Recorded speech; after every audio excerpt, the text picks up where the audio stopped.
Hello, everybody, and welcome to the Highly Suspicious Podcast with Louie and Preston. My name is Louie. My name's Preston. We're reporting once again,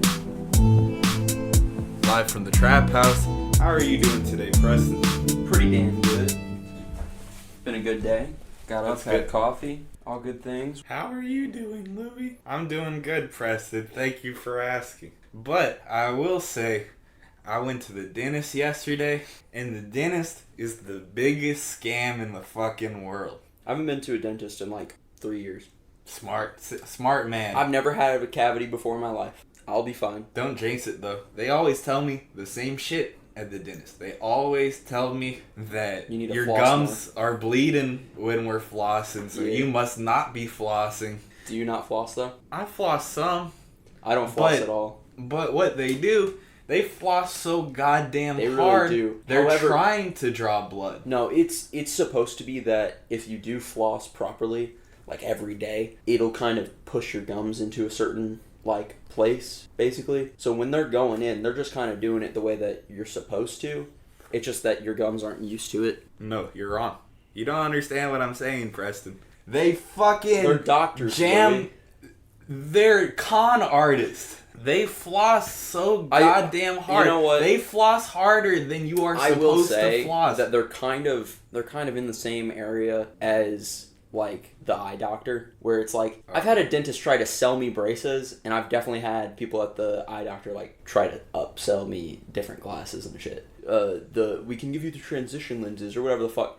I don't need it. Give me just I need them to drive. Just give me some regular fucking glasses. Yeah. That, And if you're a the medical glasses are a profession and you're racket. trying to sell stuff to people, your intentions aren't like right. But that's always what they transition into. They always use my bleeding gums that they've created as a scapegoat to be like, you should get braces or Invisalign. Really? They say that like every Let me see time. your teeth, dude. And they're kind of crooked You know down what's there. fucked up? But they're telling me that every time that I should get those, and every time I'm just like, No, thank you. I said no to braces. They said I have a little bit of overcrowding in the bottom of my mouth. Guess what? In other fucking countries, they don't get braces. They don't do shit. They don't do shit about that because it doesn't matter. It's cosmetic, and it's just another one of those American things where it's like people give a fuck about how people look. My grandma has really bad sinus issues, and she had to have surgery on her nose. And while she was having surgery on her nose, the doctor was like, I could while you're under, I could like fix up your nose a little bit. It's a little bulbous like around the front, and like it is like, yes, she has a little bit like of a larger front of her nose, but it's her nose. She's a twin. Her sister passed away. She's like, this is my sister's nose. Like, I like my nose. She's like trying to be sold plastic surgery by this fucking nose doctor. Isn't that Just crazy? Whack. Alright, you ready to get into it? Yeah, let's get into it. We're gonna get political this week, folks. I don't think we're gonna say anything. I don't think it's gonna be anything entirely like out of pocket. Like, I think we're both grown ass adults We're that have based. our own We're very opinion based. on shit. But I'm gonna start off with the JUUL shit. So I'm using Ride the News Instagram account. Send that to me and I'll put it on. They have a whole timeline about how basically the rise and fall of JUUL. If you all are a little bit younger, you might not even know about JUUL. They've had e-cigarettes for decades now, Mm-hmm. and JUUL was created in 2015. Wow, not And- even that long ago. Not long ago at all. And in 2017, JUUL became its own like independent company. It got out of like its parent company. Yeah. And in 2018, quote, a JUUL craze sweeps the nation. Morgan Stanley credits JUUL with single-handedly reviving the e-cigarette market. And JUUL reaches 72% of the market share, up from 31% the previous year. So they just blew the fuck up. The fact that there's one point in time where JUUL controlled like 75% of the vape market is insane. That's a fucking monopoly. In April of 2018, the FDA said that they're going to investigate JUUL. Yeah. In November, JUUL made the decision to take away a lot of the fruity flavors. Yeah, the kitty flavors. That had made, not all of them, some of them. I know. This was when they were doing it but voluntarily. when I was talking about it with my friend who vapes last night. They were saying that once they got rid of like a mango flavor and some other flavor that they had, a lot of people stopped smoking them. So that's something that I actually didn't even know, that they pulled the mango pods and some of the other creme brulee, cool cucumber, a bunch of bullshit like that in 2018. So they start to strip back. But when it really got fucked up, 2020 is when they did like the actual like ban on like nicotine products. The federal age limit becomes 21 instead of 18. Mm-hmm. But that's also when all of the fruity flavors disappeared. Like, the mint pods were gone. Motherfuckers love the mint pods. They still have some JUULs at the Stab Grab. Well, you think I could go buy some and, like, upsell them?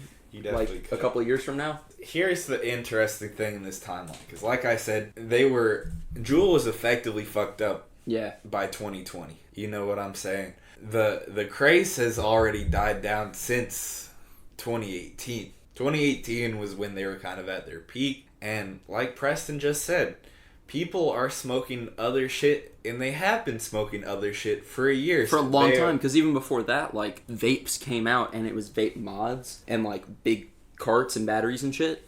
And I was also talking to this person last night about how that's fucked up, because vapes can be effective to stop smoking.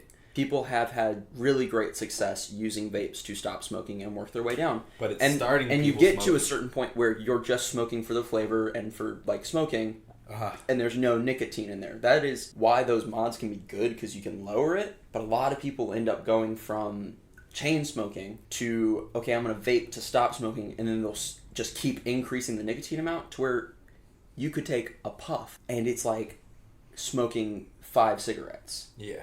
Worth of nicotine. Yeah.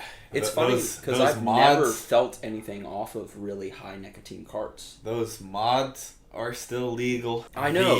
And that shit's more intense than JUUL, and there's other brands out there that have flavors. But they just don't want it to be appealing to kids or the younger generation. But it's still going to be it's still going to be around. It's still like the fruity flavors, because Views and Enjoy, I don't know if you've seen those around, but those are pretty similar to JUUL's, where they have like pods and shit, and disposable carts. The disposables shit has become such a trend. It's really interesting. It's been huge. The disposables have for my age group so much more popular. The cigarette, than like people JUUL. Smoke that how people used to smoke cigarettes, where it's like if you look back not that long ago, you could smoke inside a restaurant. And before that, you go to the 50s. Your doctor is smoking in the hospital. Like, it was sold to housewives as, here's a way to stay skinny, smoke Marlboros. Like, it's insane that society went from that to now we are fully aware of how bad that shit is and have regulated it so much to where it's no longer a trend. And it's ridiculous for them to say, JUUL's the one. We're going to stop JUUL and we're going to solve this issue. How about you just set regulations and, like, standardize the nicotine amount that's able to go in that shit? That is exactly where I was taking. The government is $1 late and a day short. Once again, no one is smoking JUULs anymore anyways. This is effectively a pointless fucking thing to do. What really gets me is that it's the people whose job it is to set rules, regulation, and, like, policy on things, and instead they like to just pick a target and someone to blame, as most organizations do. Use a straw man. They take a straw man and then they attack it. And now what's fucked up about this, they can be like, we care about the nicotine epidemic that's been sweeping this country. They can pretend that they care. It's always been performative politics. Always. When you look back at, like, the like 1800s in America too, politics already was at that state of, like, we're gonna make caricatures of our enemies and dehumanize them. Yeah. And make, like, fun of them and call them names. And it's so sad that, like, over 200 some years, we have not been able to really progress, like, past that. There's no such thing as progress in a government where like everything is performative. nothing will ever get done. Nothing ever positive is going to come from it. Because everything the government does is performative, there is nothing positive that will ever happen. Damn. And we look at the Supreme Court decision that just happened today, that we all just woke up to, about Roe V Wade being overturned. What's the point of the Supreme Court even at all if it can just be fucking overturned? If the politics of the Supreme Court can change at some point in time, and they can just say fuck this. Yeah. They can just retract it. And it's the same thing we see with presidents. Honestly, I'm surprised. Every 4 years. True. When I'm the party the Supreme Court switches. doesn't do that more, though. But that's also because they have, like, lifelong term, which is insane. That's exactly the difference. Because presidents change parties every 4 to 8 years. Like, when Obama was in, he was doing all of this, pseudo-progressive shit with laws liberal. And stuff. Real liberal. And Trump was able to come in and just gut everything. Gut affordable health care. Gut, immigration protection The main reason is also that there was no checks and balances in place at that time. If you look at it. There has never been checks and balances. Biden just came in. It's more so that the Dems like to have this, portray the illusion of it. Where they're like, oh no, there are too many Republicans, I can't do anything. Absolutely. And it's, bro, put on your big boy pants. They come in and wreck this shit every 4 fucking years. So why don't you do something while you have the chance? And it shows the difference between those who care about money and those who care about substantial change. A lot of what they do, we look at Biden. What has Biden done since he's been in office? Just same shit, bro. Reverse Trump policies. Ish. Some Trump policies. Not all, but some. Yeah. It's nuts. The rules are literally controlled by whatever party is in power. And because of that, there are no consistent checks and balances. Because everything is temporary. All the progress... There's no fucking standard. All the progress that we thought that we were accomplishing is just non-existent. Because with a pin stroke from the politicians, they can just overturn it. And that's why I think that we shouldn't even have a government. Because the government is doing nothing to protect us. The amount of times that I'll just be kind of having a moment by myself of clarity, and I'm just like, God damn it. Why are we choosing to do all of this? This is the most overcomplicated bullshit scenario we could have created for ourselves. We're destroying our planet, and nobody's even enjoying it. You know? Yeah, it's not even like we're having a big fucking It's party. not even like, it's not like we're enjoying really it. growing as a society. Because if you look at us now versus us when we were like establishing civilizations, all the politicians have always been corrupt. Always. All the kings were sadistic and incestuous and like batshit crazy. And they're still fucking batshit crazy. And we still put them in charge for some reason. Put them in charge. As if they haven't always had the ability to decide on who's in charge anyway. Yeah, as if they're not elites with money that can afford to no have war these but class big, war, Louis. No war but class war. campaigns.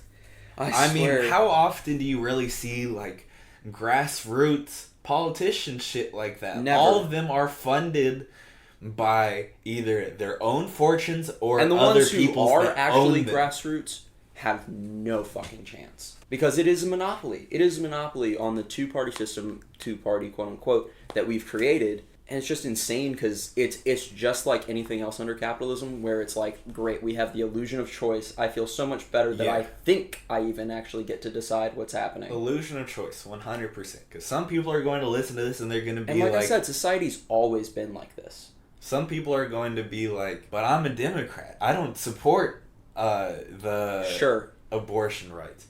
But the thing about it... Do the people you voted for, though? No. Democrats and Republicans are equally responsible for this... The condition of our entire society. This way that they're stripping our human rights from us. I swear to God, Biden can do something about this. They could expand the Supreme Court, but all that would do... would be just... I think that's kind of reasonable. I also think there should be term limits for the Supreme Court. And he can, as the president, present a motion of, we're not doing this, we're not regressing like this. Because, yes, there are certain things that make sense, okay, leave it up to the states. Human rights. But, as a nation, you should have this idea, these fundamentals, but we haven't changed them. We only look at this shit that was written 200 years ago, where it's like, well, our forefathers said we need guns, so we've always had guns. You've always had the right to guns, even in places where they have progressive gun laws, you can still use a gun, have a gun. That is a fundamental right in this country. But guess what? Choice over what happens to your own body? Nah, just like the forefathers, we get to control the women. There are more rights. And the minorities. There are more rights given to guns than to women. Because you can openly carry guns at a lot of places. But if you see stories about that all the time. My thing is, there's protections on shit like that and on companies, but there are people who stand outside of abortion clinics where somebody's going to have surgery and an emotionally traumatic experience possibly, and you are standing there harassing them. Yeah. Recently at work, somebody was wearing a pro-Roe pin. Somebody said something about how they shouldn't wear it because at another location, a customer saw something similarly and got mad and has been calling headquarters, harassing upper management about it. And so this manager was saying they didn't want us to wear it because it was a hot topic. Yeah. And that it made some people uncomfortable, which is bullshit. You should not give in to those people. You should not say, well, this person's harassing the company and is being, weird. How about you fucking block their number because they are harassing you and have the right to do that? You don't have to listen to those people, but you're choosing to. The systems of oppression in this country all work together. We are all slaves to the corporations, and because the government is a proxy of the corporations, we're equally a slave to them. mean, if you look at it, dude, yes, you have the choice to live your life how you want to live it, but only to a limited capacity. You still have to work a job and serve the machine. Yeah. Just to live a life in between doing your job, serving the capitalist society that you might fucking despise. The very, very rich people and at the top. The shadow people, literally. And, you're the one running this shit. You have control. As a part of the machine, if you don't do what it wants, you will stop the machine. Work together. Collectively bargain. Make shit happen. You have the power. And, there's some far-right people who are yeah, if you don't agree with the government, and yes, this is one of the founding ideals of our democracy. If you don't agree with people in power, you should be able to take them out of power. You, the people, should be able to take them out of office. Maybe we should. But there's also a way to do that without, storming the Capitol again, I think it's possible to, through collective bargaining and saying, we're not doing this shit anymore until something changes. Because money is the language they speak, so why not fucking use it? Absolutely. If you don't work, they don't make money. Simple as that. Collective bargaining is probably the most powerful tool that we have, and that's why I appreciate you having this union perspective. I hope... it makes me so glad to know that because we've started and really got going so fast, that we've inspired people locally to go and form their own union. I hope so. I really hope we so. have. There's a brewery that's doing it. That's awesome. And it is amazing. And hopefully once we have our union, we're the largest local coffee brand. Hopefully that will cause an effect in Louisville to change our standards for how people are fucking treated. Uh-huh. This is your job. So what if it's well, why don't you get another one if you don't like it? Maybe I like it, but I know it could be better, dude. Yeah. Maybe I want things to actually change for people in general, not just me. Maybe we shouldn't just want the worst for ourselves. Maybe we shouldn't just take what they give us, because that's a lot of people's perspectives. The Democrats that are why don't you just vote? I saw something the other day on Instagram where it's a video of someone who's been at Burger King for 25 years or something like that, and they got a gift basket from the company. You know what they should give them? A fucking raise. They had 25 years of perfect attendance. They said, all right, here's a gift basket with some company merch and candy. It's disrespectful. It's like when they offer you a fucking pizza party. I'm not a fucking child. Give me money. You know how much fucking shit we had to sell in fundraisers to even get that pizza party? You know how much money we made them? Stop. That's exactly what it is. Stop giving us pizza. Fucking, I work in a tip culture. Just put the money that you'd be using to buy that pizza in the tip basket and let us all split it. If I want to get pizza, I'll do that on my own, thank you. Exactly. It's an equivalent, and that's why and it's all about the illusion, because too. if they just it gave is a distraction. If they just said, here's $200 that we would have spent on the pizza party, you'd be like, that's fucking hardly nothing. That's fucking hardly nothing. Instead, a raise that equates to a better quality of life over the course of time. Like, wow. Amazing. And who knew it could be done? I like the idea of, like, opening a business eventually. And in the least capitalistic way of, like, I just want to be the chillest boss in the world. I don't even want to be your boss. That would be what my mug says. I don't want to be your boss. Just like we were saying, who the fuck needs a government? Let that shit be a collective. If I want to form a society with my peers, let me do that. But otherwise, let's stop tearing up the earth and just fucking let it be natural and all go live in the woods. I do not want to camp in the woods, but I see what you're saying. We should just... I mean, if you're not that person, though, then you would meet other people who aren't like that and would just want to form a little town. Where are you on, like, the state of nature debate? Like, do you think that if there was anarchy, that it would just be, like, anarchy like people think? Or do you think we would still find a way to coexist? Because we still human civilization, there was chaos, but we're also social beings. We will form societies without government and without this overall overwhelming idea of order is sustained by the man and his army. Yeah. Like, fuck the man. And yes, there would probably be bad people out there in the world. And yeah, there'd probably be, like, bandits and people who want to rob you and, like, take your shit because they aren't going to do it themselves. Mm-hmm. But I'd much rather have that, honestly, than have corporations controlling every aspect of my life and stealing from me in front of my face. I'd rather be able to fight back against the guy who's trying to take shit from me one-on-one versus dealing with this shit every fucking day. Yeah.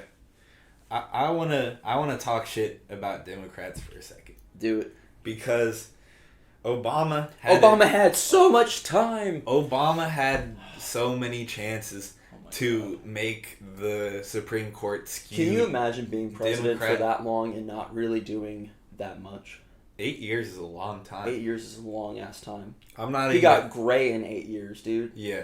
I'm not even gonna lie. Trump did more than Obama. Obviously not for the better, but yes. You're right. But for the horrible things he wanted to do, he accomplished. He really set his mind to it. That's for sure. He did have a lot of help. Obama, the excuse is, the Republicans control the Senate. I mean, yes, they did do everything in their power to stop anything that he wanted to do. There were definitely some good things Obama wanted to do and tried to do that just got gummed up by, like, Mitch McConnell specifically. And gutted by the next administration. Mm-hmm. It's sad. It's so sad because that was honestly one of the best presidents we've had, like, historically. Yeah. Like, I don't know, man. No. The system's just so pointless. It is. I'm tired of it. I want to, like, that's why I want to start a commune at some point in my life. Like, that's all I really need, to just be able to sell some stuff from my farm and, like, be off the grid. I don't want to have to, like, yes, this shit'll still be here, but at least I won't have to deal with it every day. I hate that the casual take is just vote. Fuck that. That doesn't do anything that hasn't worked our entire history. Besides the Electoral College making it so our vote doesn't Which actually should be abolished. matter.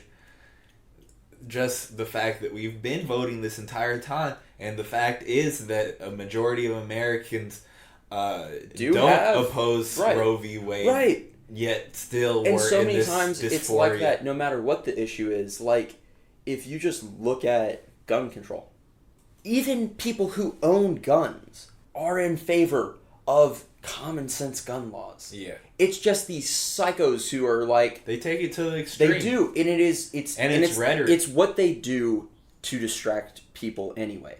Is they'll say, Well, it's like recently I heard on NPR or something, and they were talking about how recently in Europe, some country, they determined that they were going to allow burkinis, where it's like it's the Muslim swimsuit, and the far right in that country and in those countries will take, because they're so staunchly anti-immigrant, well, or at least anti-not white immigrant, is that, well, this is just the first step, because next thing you know, they'll be trying to, like, pray in the pool and bathe in the pool, and, like, they just want to be able to fucking swim and be modest. What the fuck?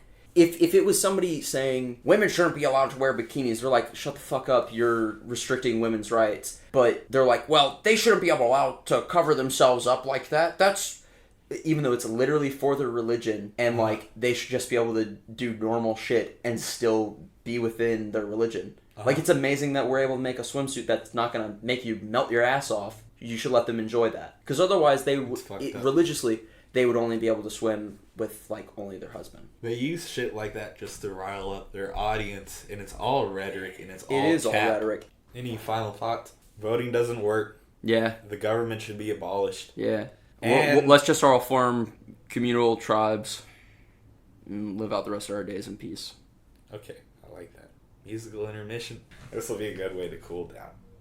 Yeah? Because I was too hot there. I'm hot! I've admired many cities through the windows of hotels, and from the window of a plane I've seen the window of a cell. The plane started to fly, the rain started to fail. That's LaGuardia and Rikers, the airport next to a jail. I took a picture, looked like my window was crying, cause it was sad that all they saw every day was somebody flying, and they was trapped. The shit is whack, but it was crack hung on my wall like a plaque. You just listened to On Faux Nem by Lupe Fiasco. So, I'm very excited to bring this to the table. I'm Lupe's excited that you've brought this to me, favorite. because I've never listened to any of their music, really. Yeah, one of my favorite artists ever. Finally bring it on the show to show Preston. I mean, that's really what it is. That's why we have the musical intermission. I like showing Preston some of the music I like. That's and, that's one of the other way bases around, of our friendship, honestly. Just chilling and listening to music. But yeah, this song literally came out last night. At what time? At midnight. At midnight. I just had like this trip of an experience just listening to it. And that was the last track. And I just thought to myself, I gotta bring this on the podcast. That's the last track? That's the last track. Yo. Really, because of the subject matter. Like, I had to bring this This works for this episode, too. Because this is literally stuff that we've been talking about with, like, rappers and artists dying so much. Mm-hmm. And just politically, what he's on. Like, I get it. Like, that line... What's the difference between a life insurance policy and a posthumous album? Mm-hmm. Haven't we literally said that? Haven't we said that? Maybe not word for word. I mean, but we've basically said if it's going to the family, then it's good.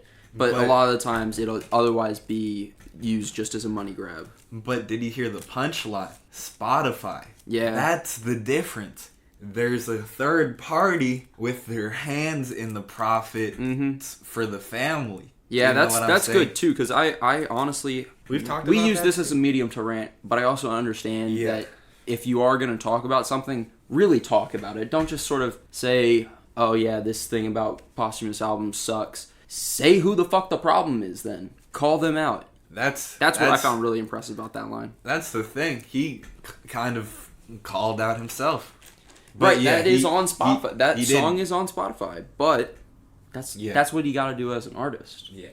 That's a good way to describe it, too. But then I kind of started walking it back, and I was like, well, is that really that difference from a life insurance policy? Because doesn't life insurance, like, people benefit from it? But they don't benefit in paying it out. They get their profits by the people like royalties. Paying for it. They don't actually make money paying out the life insurance. Obviously, they'd probably never want to do that because they would just keep collecting money forever. You know what I'm saying? Very true. So it is different. Spotify is profiting off of someone's life insurance policy, almost. Off of black debt. Yeah. Yeah. Which is super fucked up. And that's wild. That's what I love about Lupe so much. That's really... that's insightful. he spits some real ass fucking shit. Yeah. Like, I'm never going to get on here and say I don't like what rappers talk about. I don't like the, everybody's got something to say. It's their own perspective. But that's why he's saying, like, I wish that you were lying. If the music was capped, a lot of people, like, locked up for the shit that they really do, that their music is really about. And he acknowledges how fucked up it is, that just the world is so fucked up, that he wishes that rappers' perspectives were disingenuous. Yeah, but that this shit wasn't happening. What about the start of the song where all he says was, rappers die too much? That's it. That's the verse. That's all I gotta say. That's basically what he is saying at that point. Here's what I gotta tell you. And it's a good point to make. Silent reflection. That's what he calls it. But he really makes you, like, process, like, what he's saying. It makes you wonder, where is he going to take this? It's a really intense way to start out the last song on the album. Yeah. Like, very interesting. Creative choice wise, like, that's a power move. And Lupe, is an artist that has had a lot of commercial success before in his career, like 2007, 2008. He had Kick Push, which was a big song about skateboarding. He's big, like, in the skateboarding community. Interesting. He had Superstar, which I'm sure you've heard before. If you are what you say you are. What's the really big one? What? The Show Goes On. That was... I think I've heard... You've definitely heard that. Because that was like walking around the gym music in middle school when they would put on the radio. That's and that hilarious. would be the type of shit that was playing. And he blamed a lot of his problems in his career on the label for forcing him to kind of make certain like things, poppy mainstream requirements. I mean, if now just imagining the song that I listened to, imagining that person making that kind of music, very interesting. Kind of throws me off. This just shows that he wasn't just saying that. Like, it's bold as hell to have a verse with 16 bars with only one line, and he's like, that's it, that's the verse. That's what the fuck you're gonna get. Is he with the same label? No, he's been independent for a couple years. So fuck that's what yeah, I'm saying. good for him. He's just able to do whatever the fuck he wants. He's able to make this. That's what this kind of artist needs too, though. Like, I get some creators need direction, and that's what the label will give them. But if you just have this kind of flow of consciousness and these ideas, use the medium to express that then. If you're I don't know, this is just a smart person. This is really intelligent music because it's making a statement. And it's aware of what it is. And it still works as, like, a musical piece. Like, I really like the beat. The whole album. It's got a dreamy sort of... Yeah, the whole thing is very jazzy. The whole album actually is produced by this guy named Soundtrack, and he's like a guy who's done a lot of production in Lupe's career since the beginning. I like when people stick with their guys. Yeah. Yeah. Partially responsible for your style. Because it's almost like a band if you think about it. It absolutely is. Like, you get... Honestly, and that's also where I get to, like, some people have an issue with artists having writers. I have no issue with that. If it's a team effort, it's a team effort, and that's okay. It's still a good product. Like, if you look at a band and you're like, well, so this member of the band wrote this song, so it's actually their song. So still the band still did it. They're the ones that you have to credit the performance to. Like, there's something about just whose voice it is and who is giving you the perspective. I think it's cultural to some degree because people were cool with it when, it was John Lennon doing all the shit for the Beatles. Yeah. But then it became a problem when it was rap music doing it for whatever stupid reason. So. Definitely. It's so weird to try to make that an issue even. But there is just a certain thing about, like, some music snobs really have this... And not, like, snobs like they're people with good taste, but usually it's the masses who are like, I'm the most opinionated in the room. Their opinion is always like, this isn't real art, this isn't real music, they're fake, they're posers for doing it this way. It's bullshit. Absolute bullshit. It's bullshit standards. You weren't in the fucking room. You don't know what it's like fucking writing this shit. They could definitely be all working together on that, because they probably are. Like, just because someone's the one to write it on paper doesn't mean they were the one to form the idea, even. Do you think ghostwriters and, like, other people who write for somebody, there has to be some component where it's like any good writer, you have to be able to almost imagine and make believe it for yourself to get the right perspective? So do you think it's either that you have to be tight with your writer, or do you think your writer just has to be good at putting themselves in your shoes? I think that personal connection can be important. I see that way more. But I think that a lot of times it is just people writing for somebody else. Like, Kendrick's written for, like, a bunch of Dr. people. Dre. And in a situation like that, like, Kendrick's not writing, like, Kendrick bars for Dr. Dre. You know what I'm saying? He's writing Dre bars. Like, because you kind of have to. Same thing with, like, Drake got in trouble in, like, 2015 for Quentin Miller ghostwriting a lot of his stuff. And he was just kind of saying, like, I made him successful as much as he made me successful, because he had no commercial success on his own. It's not like he was Drake. He was helping Drake. Yeah. But on his own, he was never successful in anything. And that's okay. Like, as long as he's able to help a buddy out, you know? Like, that seems fair. If he has an issue with it, then he is the one that has an issue with it, and shouldn't be anybody else. Yeah. Because I honestly would imagine that having a ghostwriter has to be a really personal thing, you know? Like, as a creator, you have to determine if you're comfortable giving that amount of control to somebody. You want to end the show on Obi-Wan? So, we have both finished Obi-Wan at this point. Yeah, I finished it yesterday. That 6-part, what did you think of it? What do you think about how it ended? It was insane. It was absolutely insane. There is a point where it's like, yes, it's really suspenseful, and you're like, oh no. But also, you know that they're going to survive because they're in the future. Like, yeah, I think... In the other movies, they're in the future. So they are fine in the end. But it's also like, God damn, Vader is wrecking his shit. So, I will say, it's definitely not my favorite episode of the show. True. I think they could have ended it better, because I think some of it was filler, to be honest. But I think feel like some there of the should have shit that been... we saw was fucking sick. I thought that the last Obi-Wan... Oh, that was a Darth great Vader last stand. battle was very necessary. Yeah. For them to do that, have a real fight between them. Yeah. And because the fight before, Vader just fucked Obi-Wan shit up. Like, absolutely. It wasn't like a real fight. It wasn't like... It was one-sided. It was very one-sided. But I thought you hit the nail on the head. Like, the stakes were very... almost non-existent, because it was exciting, sure, but you know that Obi-Wan's not dead, so when he's under all the rocks, you're not scared for his life.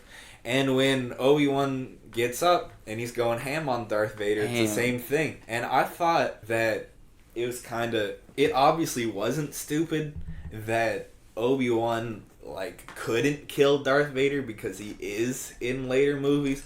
But if that's really, like, what happened, like, Obi-Wan is not letting Darth Vader get away. Like, he... I was watching a video, and they were sort of giving a synopsis and analysis or whatever of the last episode. And they were talking about how, like, it makes sense for Vader to leave Obi-Wan underneath all the rubble. Like, to bury him alive. That makes sense. That makes perfect sense, because it's cold as fuck. Obi-Wan not killing Darth Vader is questionable, though. I get that, but I also don't think that, like, in his heart, when he has that conversation with Vader about, like, Anakin, and him being like, well, then my friend is dead. And if Anakin's already dead, then he has no responsibility to kill him. He's already put Vader in his place. He's already saved everybody. He has no obligation to kill Vader. He had to deal with Anakin, but Anakin isn't there anymore, you know? I think almost the opposite, because they say that, but really I think the reason why Obi-Wan didn't kill him was because he did still see Anakin in there. And really showed mercy. Really, Obi-Wan should have killed a Jedi Darth should Vader, choose mercy, though. But it's merciful for the galaxy to fucking kill Darth Vader. It's almost Darth like Vader it's almost created- like politics, Darth man. Vader created the Death Star, there are certain man. points where it's like we could just kill this one guy and things would be a whole lot better. And someone would step in their place. I don't think someone would have stepped into Darth Vader's place, though. I don't know. It's kind of weird. They do have other people that like are dark side users. They're just kind of out and about in the galaxy at that point in time. Yeah. And so like for me, it's not even about that. I definitely think that there might be something about him just being like I'm choosing mercy.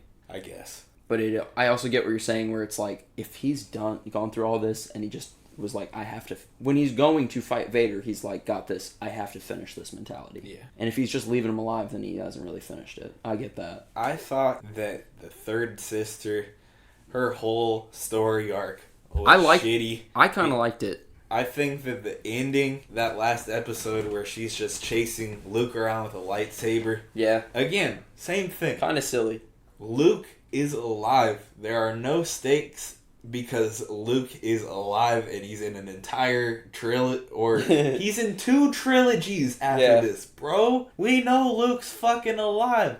So Hello, all this alive. shit had no stakes, and that was stupid. That was completely I stupid. honestly wish if they were going to have a Sith interaction with young Luke, I wish it had been more substantial. I wish that I honestly wish that he had like lines and shit in this series because I feel like he didn't have any fucking lines. Yeah. And so it would have been interesting to see like, from a young age, like if they had made him fearless and if he was trying to fight back against her, I would have been like, oh, that's badass. It shows that he's already got this fighter spirit and like is already sort of the Luke that we know. So are they 5 they or didn't, 10? He's supposed to be like 5. Okay. They didn't characterize him at all. He's just like some random fucking kid, basically. It makes me And feel... you just so happen to know that he's Luke Skywalker. Does it bother you, the plot hole, that Leia doesn't, like, know Obi-Wan in the future? Because she acts like she doesn't know She doesn't meet him in the future. She doesn't even meet him. Yes, she does. On the Death Star, yes, she does. In 4? Does she? Yeah. I thought he died before. Nah. She could be. I need to go back and watch it. Hi guys, this is Louie from the editor's room. We're all working tireless hours to make sure this episode comes out on time, but I just wanted to make a little correction for myself. So Obi-Wan does not ever meet Princess Leia in A New Hope because he is murked before he ever gets the chance to. But what I was actually referring to was in the message that Princess Leia sends, trying to get it to Obi-Wan, he talks to him as if he's a stranger. She addresses him like, I know that you fought with my father during the Clone Wars, kind of, implying that she didn't know him like that. But, like I said, that plot detail didn't even bother me that much. So, I just wanted to give a correction. Alright, bye. But I'm not as mad at it if they're supposed to be 5 because there's a lot of shit that happened when I was 5 that I probably don't remember anymore. Motherfucking people from when I was 5. I could have had a whole Obi-Wan plot line myself and I might not even remember it. True. I remember I shit my pants when I was 5 years old. I don't remember much else. Louie's one core memory from being 5. That's like my main core memory. That like dictates my personality. Defines who I am, if I'm being honest. But no, the whole series as a whole was definitely still worth it because you do get closure with Obi-Wan and Anakin because Obi-Wan really like has to come to terms with like himself. Mm-hmm. And he understands that like it's cool that he gets stronger as it goes on too, because he sort of tried to sever his connection to the Force initially, and then over time he's become more attuned with it throughout the series. And it is cool because like Vader even mentions it where he's like, "Oh, you've gotten stronger since I last had to deal with you." Yeah. Because one of the things is seeing Vader use the Force on Obi-Wan, scary as fuck. Yeah. The way he's ragdolling him, scary, intimidating, monstrous. Yeah. But apparently there is some Force technique why you generally don't see Force users use the Force physically on another Force user. and instead they'll be like throwing objects at each other like they were in their last fight instead of using the Force on each other, is because there is a Force technique that they learn that is like a passive defensive Force technique that makes it to where the Force can't be used on them. It's like a little shield that they'll have. Is that kind of like what Yoda did in Revenge of the Sith, where he takes the Force lightning and sends it back? Is it the type That's of actually thing? a special technique of like, so in the Force there's also like energy absorption, and some people are really talented with it apparently, and they can just take somebody else using the Force, take the energy from that, and use it to like make their own Force attack more powerful. And then that is a specific technique to just be absorbing the Force lightning, or to reflect it back. Couldn't that be a thing? Like, couldn't it be like... It is. It has to be like a similar idea, like concept-wise, to say I'm using the Force in a very defensive way, because that is not usually something you see. Usually the Force is, oh, there's this object in my way, or I'm going to throw this at somebody, or I'm going to push somebody, but it's never like... I'm going to... yeah, you'll see them, like, stop blaster bullets every so often. Or, like, stop an object being thrown at them or about to fall on them.